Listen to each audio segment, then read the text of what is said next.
So what's up mga tropa pits? Ang ulam natin ngayon ay pritong talakitok with matching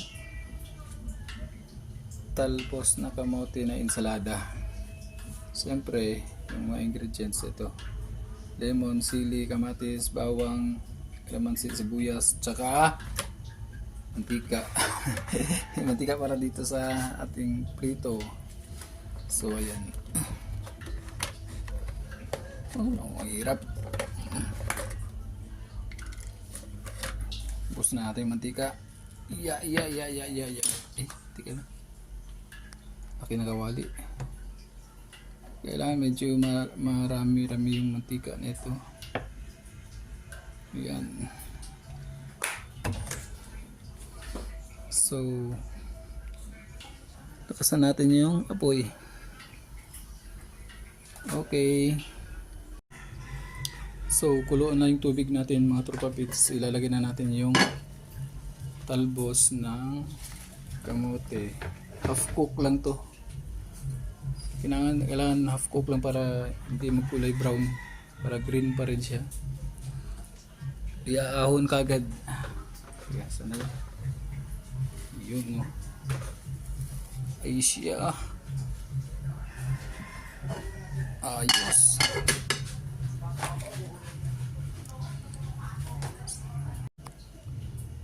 So, luto ng ating talbos.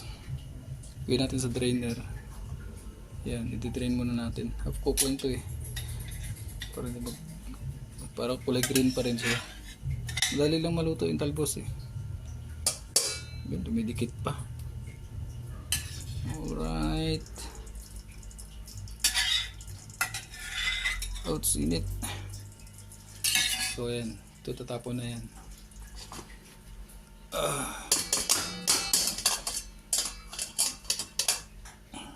Wow, sarap. Alright mga tropa pits, ito na. Gagawa tayo ng mixture natin na ilalagay natin sa talbos. So ito lemon.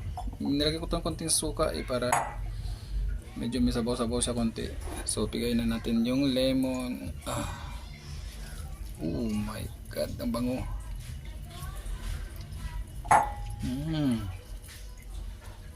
Amoy pa lang ulam na. Tapos yung kalamansi.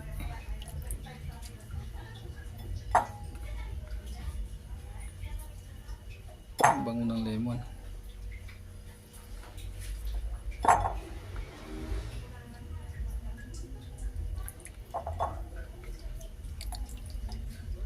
Yun.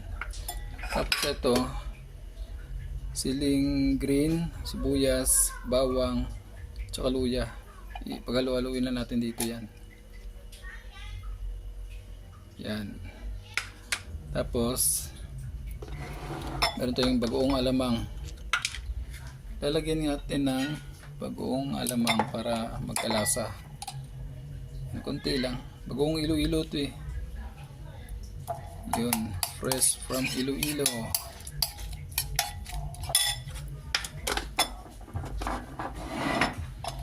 Yun eh. Ayan, mamaya na may kamatis pa yan. So ito na mga tropa pits, ang ating pritong talakitok with ensaladang talbos ng kamote. Oh, ano pa hinihintay nyo? Sa mga nagda-diet dyan ha, huwag na kayo magpanggap. Kain na, tiyanan!